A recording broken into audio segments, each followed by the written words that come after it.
Salut copain, ça joue bien. Toi, dans cette guerre scénarisée, quoi. Hein, la guerre des 12 jours, quoi.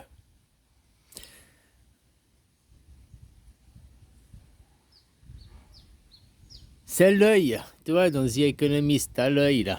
Hein, puis après, t'as encore une explosion, puis après, t'as une bombe atomique. Après, je sais pas, c'est au mois de septembre, ça doit faire. Puis au mois de novembre, je sais pas si ce sera de septembre à novembre. Hein, puis une bombe atomique pour sceller le débat, quoi. Puis après, il y aura les contestations, les mouvements de contestation qui vont arriver quoi, à la fin de l'année. Là, moi, je vais te proposer un autre scénario. Quoi. Parce que le scénario qu'ils te disent, leur propagande qui disent, ouais, alors Trump, il a fait un hold-up, quoi. Il vous a braqué hein, avec l'OTAN, vous allez passer à des budgets de 5%, puis vu que c'est pour acheter dans l'armement américain, quoi, c'est eux qui vont s'enrichir. Donc c'est une espèce de hold-up, quoi. Hein. Mais il y a aussi ce scénario qu'il paraît qu'en Iran, il y allait avoir une révolution genre gilet jaune, venant du peuple, pas la révolution qu'on te parle à la télé, qui est une propagande israélienne, une propagande américaine, où ils veulent installer un nouveau gouvernement. Les Américains, ils parlent aussi, Israéliens, d'installer un nouveau gouvernement, quoi. Le fils du chat, quoi. Ouais, bon, bref. Hein? Ou autre chose, quoi. En tout cas, ce sera un gouvernement qui est coopératif avec eux. Toi, actuellement, quelle est la différence entre Israël et l'Iran? Eh ben, l'Iran sont plus polythéistes, malgré que c'est une théologie démocratique. Hein. Il y a des ethnies kurdes, il y a l'ethnie arménienne, il y a l'ethnie du Kazakhstan, il y a plusieurs ethnies. Ok, il y a une ethnie dominante. D'accord, mais les autres ethnies ont la liberté de culte, ont la liberté de leur ethnie, quoi. Tu vois, tandis qu'en Israël, est-ce que les Palestiniens ont la liberté de leur ethnie? Non, ils font un nettoyage ethnique, quoi. La pureté, il n'y a que Israël, la pureté, quoi. Tu vois, les génocidaires, quoi. Tandis que l'Iran n'est pas dans du génocidaire. Ok, ils sont de la théologie, ils sont aussi dans le monothéiste, hein, c'est les islamistes, mais ils sont plus tolérants, quoi. Ils font pas du génocide sur... enfin, ou alors, je sais pas. En tout cas, moi, c'est les informations que j'ai, quoi. Voilà, quoi. Donc, ils sont quand même plus ouverts d'esprit que les Israéliens, hein. Les Israéliens, voilà, quoi. Et puis qu'il y avait à avoir cette révolution en Iran, venant non pas de l'Amérique, machin, mais du peuple qui se soulevait pour une vraie démocratie. Une démocratie directe, pas la démocratie représentative. La démocratie représentative, c'est le système, je me fous de ta gueule de Judas, quoi. Hein, c'est le judaïsme. On se fout de votre gueule en vous faisant croire la schizophrénie. Hein, système orwellien. On vous fait croire que vous êtes un pays démocrate, que vous vivez dans la démocratie, alors que vous êtes des vassaux d'Israël, quoi, des vassaux de Judas. Vous servez le grand commandement, vous servez Judas, hein, et puis que tu le veuilles ou non, eh ben derrière tu participes au massacre des Palestiniens en travaillant, en donnant ton temps et ton argent à cette idéologie. Hein. Même si tu es pro-palestinien, tu vas travailler, tes impôts ils sont pris à l'État français. L'État français est un vassal. C'est des petits chiens d'Israël, comme l'Amérique, comme toutes les anciennes colonies, quoi. Hein.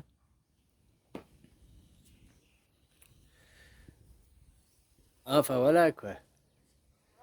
Donc tu vois, l'autre scénario, qu'il y avait à avoir un mouvement de révolution en Iran, machin et tout, puis qu'ils sont copains. Faut arrêter de croire, ils sont copains, hein, le gouvernement en place, et puis Israël, tout ça, sont copains. C'est des faux ennemis pour décimer l'Empire ottoman au milieu, quoi. Et puis justement, bah, ça a servi à quoi? Parce qu'ils ont été pris de court, hein. Ils ont accéléré la machin et tout, quoi. Ils ont été pris de court. Ils voulaient faire une attaque, mais pas à ce moment-là, quoi. Bref, parce que s'il y a une attaque et que tu es en guerre, tu vas pas faire une révolution, tu vas pas aller faire les mouvements des gilets jaunes dans ton pays. Donc ça sert des deux. Maintenant, les deux servent. Et puis il y a aussi de cette propagande que Israël, il avait plus que 2 semaines de anti-missiles. Hein. Il doit retrouver de l'armement, il doit trouver de se réapprovisionner. Donc il faut de l'argent. C'est pour ça que vous allez payer maintenant 5%, quoi. Hein? Ils ont fait jackpot. Vous allez payer le. Puis maintenant, ils vont faire une pause. C'est les vacances d'été. Mais oui, juillet, août, c'est les vacances d'été. Il va rien se passer, quoi. Puis je te dis, au mois de septembre, ça risquerait bien de reprendre les hostilités jusqu'au mois de novembre, où il risque de faire péter un gros boom atomique.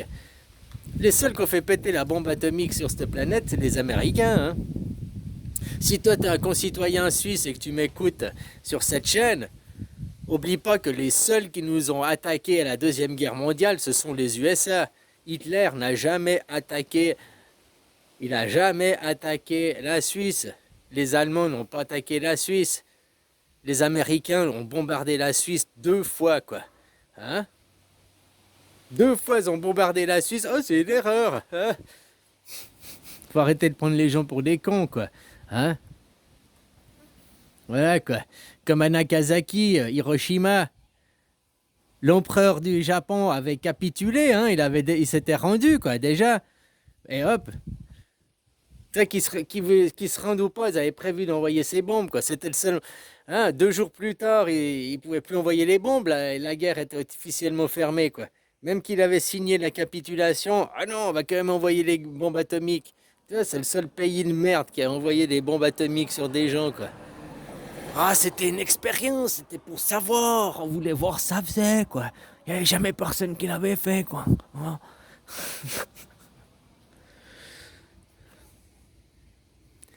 Toute cette propagande que tu entends, oui, ils ont leur bombe, machin, ils ont rien retardé, ça a rien changé, c'est juste de la propagande. Ils pourront dire la guerre des 12 jours dans les livres d'histoire, ils pourront écrire ça c'est sûr, quoi. Et puis maintenant, tu vois que, hein, oh, ils avaient depuis 15 ans, il y avait 2 espions, machin et tout. Alors pourquoi les espions ne vous ont pas dit qu'ils étaient en train de. Pourquoi vous les avez avertis que vous alliez bombarder, qu'ils aient eu le temps de déménager les stocks, hein, aussi, quoi. Pourquoi les espions ne vous ont pas dit, ah, faites les bombardements plus tôt, parce que, tu sais, pour le stock, il faut au moins, bah, je sais pas, il y avait combien de tonnes, j'ai oublié le chiffre. Il faut au moins peut-être 48 heures pour tout bouger le stock, quoi. Ou peut-être 2 semaines pour tout bouger le stock. En 48 heures, tu serais visible, mais si tu veux le faire incognito, peut-être il faut 2 semaines. J'en sais rien, hein. Donc ils ont quand même eu le temps de bouger leur stock, ils ont quand même eu le temps de. Eh, faut arrêter de prendre les gens pour des cons, faut arrêter. Aujourd'hui, l'Iran, il fait son. Oh, nous avons perdu 60 chefs de guerre. Ouais, ouais, ouais. Ça se trouve, ils ont même pas perdu la moitié de ça, quoi. Hein? Mais il faut aussi, eux, ils sont les deux côtés d'une propagande, ils sont les deux dans le monothéiste, quoi. Et si en Iran, il y avait à avoir cette révolution qui, comme je te parle, hein, pas cette propagande des Amériques pour installer un nouveau gouvernement, une révolution émergente du peuple iranien, quoi. Bah tu vois, il n'y a que ça pour déstabiliser les mollahs Omar, là, les machins, quoi. J'aime bien que tu entends toute cette propagande à la télé, puis tu vois les guignols de l'info, il y a 20 ans en arrière, 30 ans en arrière, quoi. Ils parlaient déjà les mollahs Omar, putain, c'est les mêmes discours, les mêmes gags que tu peux sortir aujourd'hui, quoi. Voilà, quoi.